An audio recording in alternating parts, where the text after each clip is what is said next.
The Maestro. Dirty. Shots! Why? This is cool. Let it go. How about you hold it? There's a lady in the weedy. Hello and welcome to my dirty door.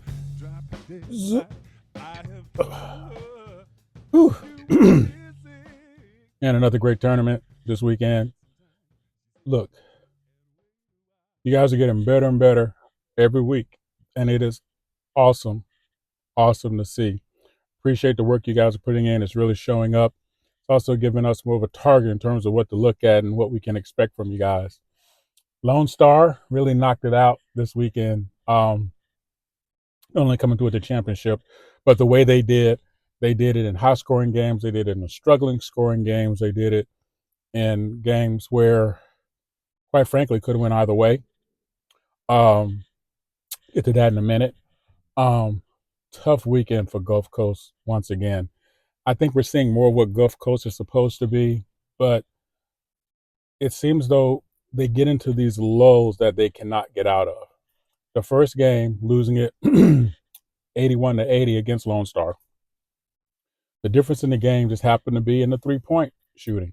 And the three-point game is Gulf Coast's game. Unfortunately, going 8 for 22 was not the answer. Didn't help them. And whereas Lone Star went 13 for 31. So there was this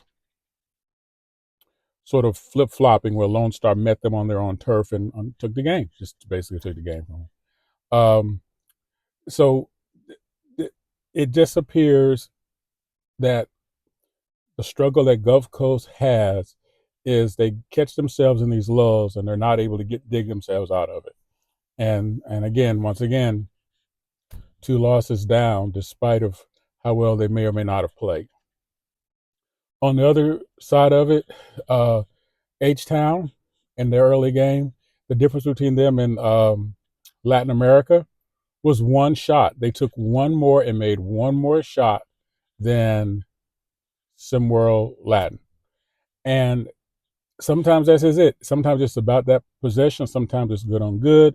Sometimes it's what it's supposed to be. And you're able to get it done. SimWorld Africa, strong performance by Doris Storm. Love his game. Storm, dude, keep doing what you're doing because you showed us some offensive game today. And I know that got a lot of people's attention because you are that dude, man. Believe that, all right? What happened with Central Africa in their very first game was it was an 8-point first quarter, slow offensive start. They were not able to overcome it, and it just made things difficult. And then what happened in their next game when they took down SimWorld Latin America, Darstone put on 17 points. Getting points where people don't usually expect points usually gives a team a chance to do well, and he still played his typical defensive game where he facilitated, got a assist in the whole 9. He just shows you that he's that dude. And that was really, really awesome to see. The Scorchers had a quasi-challenging day. They, not so good, not so much in the first game. Second game, they were able to take Gulf Coast again, took advantage of a weak Gulf Coast second and third quarter. And the Scorchers, they're consistent. I think they're what we think they are. And I'm going to say put them in the same boat as I'm going to put SimWorld Africa, but for a different reason. SimWorld Africa has shown us that they're ready to take that next step. And by that, I mean this. Step into the realm where they can actually play with the mainstream continental teams to give themselves an opportunity to be more competitive. With the cat like Doris Storm on the team and the way he's growing, he's going to be a nightmare for a lot of teams coming up for the rest of the season. And I'm here for every single second of it, 100%.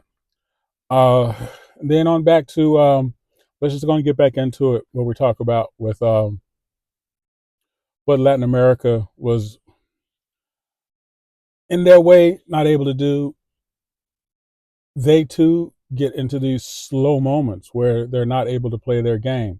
And when they had the opportunity early again, I told you with the first game against H-Town, it was the one shot that made the difference.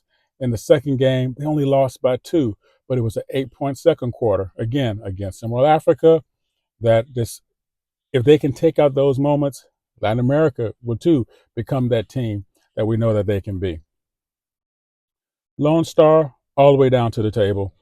Did what they're supposed to do. Their talent, Trey DeRozan, Momofoku, Mozgov, those guys they just did what they were supposed to do, and they did it all day. And despite the performance, I'm going to put this on the other side. Muzaka, again, and it's every week I end up talking about somebody from the team that didn't win. That's really impressive. Well, this week it was Musaka.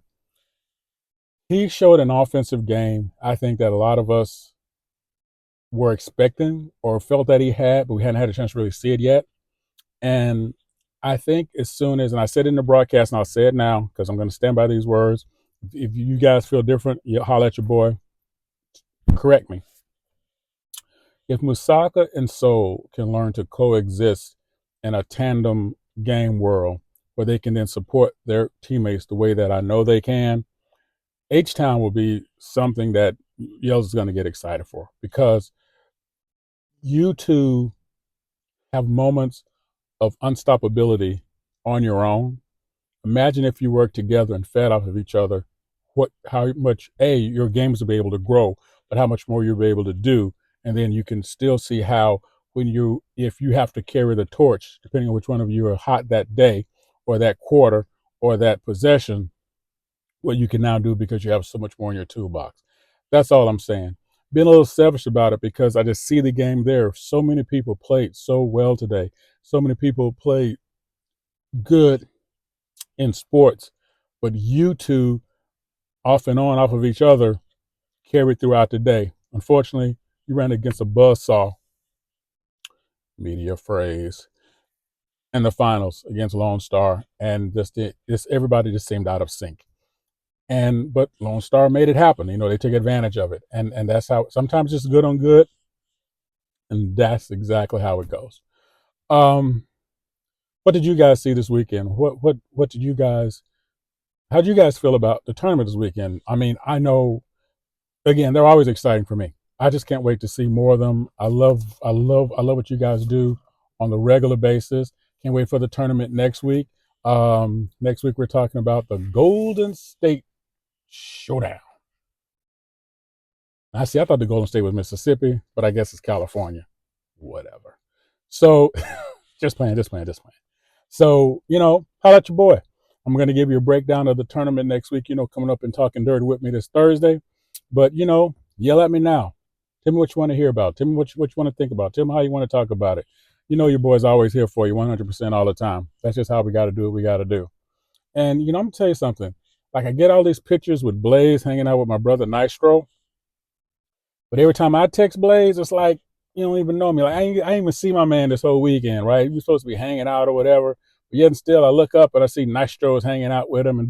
I don't know, Blaze. I'm starting to feel some kind of way. Because I'm going to tell you right now, man. Look, I thought... Oh, wait, do you want me to read? Thank you again for checking out the Maestro's Dirty Shorts. Is it last call? Oh. Have you seen my glasses? Drop a tag below and give us a piece of your mind.